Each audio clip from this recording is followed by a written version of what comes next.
हाय दोस्तों, कैसे हैं आप सभी। मैं डॉक्टर अनव्यास फिर से अपने यूट्यूब चैनल पर आप सभी का स्वागत कर रहा हूं और आशा कर रहा हूं सभी ठीक है, मस्त एंजॉय कर रहे हैं। सेकंड मोस्ट इंपॉर्टेंट क्वेश्चन पर आ गया हूं।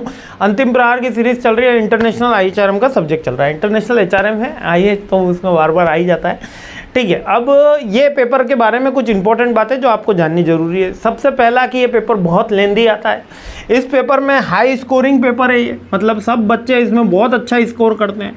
पेपर की लेंथ ज़्यादा आती है तो अपन को टाइम मैनेजमेंट पे ध्यान देना है, रियल लाइफ के एग्जांपल इसमें कोरिलेट देना है। अधिकतर पेपर के जो आंसर हैं वो सबके सही होते हैं, थोड़े से वेग इसके अंदर बच्चे चले जाते हैं, उसको थोड़ा सा अपन को बचना चाहिए। पिन पॉइंट बातों पे बात करनी चाहिए, एग्जाम्पल्स कोटेशंस अपन को देना चाहिए।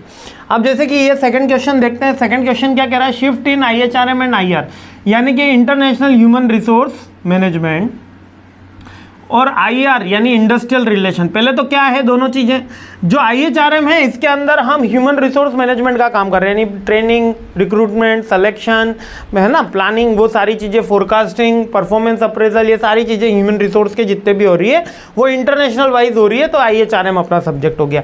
IR क्या होता है, एम्प्लॉयर और एम्प्लॉय का रिलेशन, यानी लेबर एम्प्लॉय और एम्प्लॉयर का रिलेशन, इंडस्ट्रियल रिलेशन। इसमें दो तरीके के रिलेशन है। एक तो इंटरनल रिलेशन है, जो कंपनी का कंपनी के वर्कर से, कंपनी के स्टाफ से जो रिलेशन होता है वो भी इंडस्ट्रियल रिलेशन में आता है।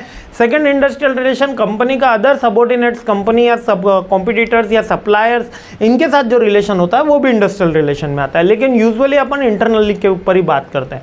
तो इसके अंदर क्या शिफ्ट हुआ है, इसके अंदर शिफ्ट हुआ है कि अब IHRM जो है, ये अभी करंट सिनेरियो की बात है, अब IHRM जो है वो ग्लोबलाइजेशन इंपैक्ट आया है, टेक्नोलॉजिकल एडवांसमेंट हुआ है ना, ग्लोबलाइजेशन इंपैक्ट आया है, टेक्नोलॉजिकल एडवांसमेंट हुआ है, लीगल लॉज और स्ट्रिक्ट हो गए हैं, वर्ल्ड लॉज इंप्लीमेंटेशन हुए। तो यही चेंजेस अपन को लिखना है। इंक्रीज इंटरनेशनलाइजेशन, क्योंकि अब ग्लोबल मार्केट के अंदर कंपनीज ज़्यादा है, क्वालिटी चेक ज़्यादा हो रहा है, टेक्नोलॉजी का रिवोल्यूशन हो रहा है, 6G 7G 10G तक अब पहुंच चुकी दुनिया, अपन 5G पे अभी भी चल रहे हैं।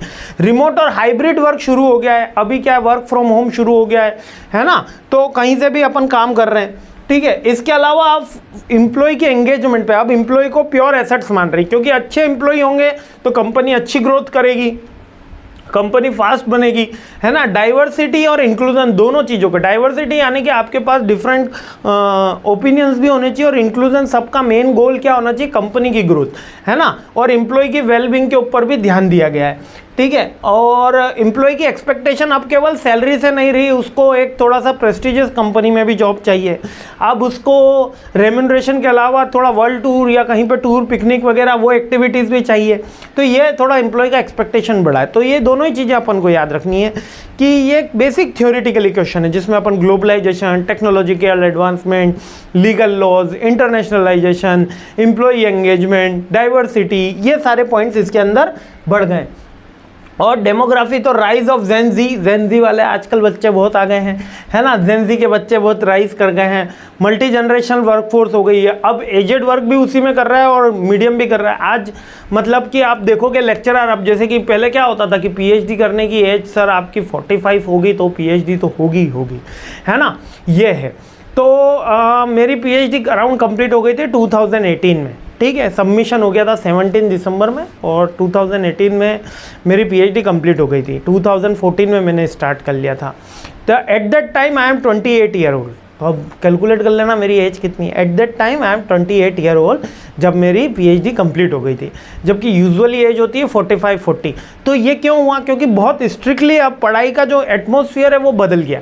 पहले 10th पास, मैट्रिक पास चेंज हो जाता था, अब जो है वो पोस्ट ग्रेजुएशन, तो अब सभी MBA कर रहे हो, फिर भी आपको लग रहा है अरे जॉब में अभी थोड़ा सा और कुछ कर लेते हैं, और कौन सा कोर्स कर लेते हैं, बहुत सारी एडवांसमेंट की ज़रूरत है। मल्टी जनरेशन वर्कफोर्स आ गई, एज ग्रुप में भी चेंज हो गया, और मल्टीटास्किंग भी आ गई। ठीक है, तो स्किल के ऊपर ज़्यादा फोकस हो गया। तो यही सारी चीज़ें अपन को IR और IHRM में लिखनी है, यही शिफ्ट हुआ है। ठीक है, ओल्ड जनरेशन और करंट सिनेरियो में। ठीक है, बहुत सिंपल है, लेकिन थ्योरेटिकली और लेंदी क्वेश्चन है, इसका एग्जाम्पल दे के भरनी कॉपी। आगे बढ़ता हूँ, सीरीज़ आगे बढ़ाता हूँ। जय हिंद।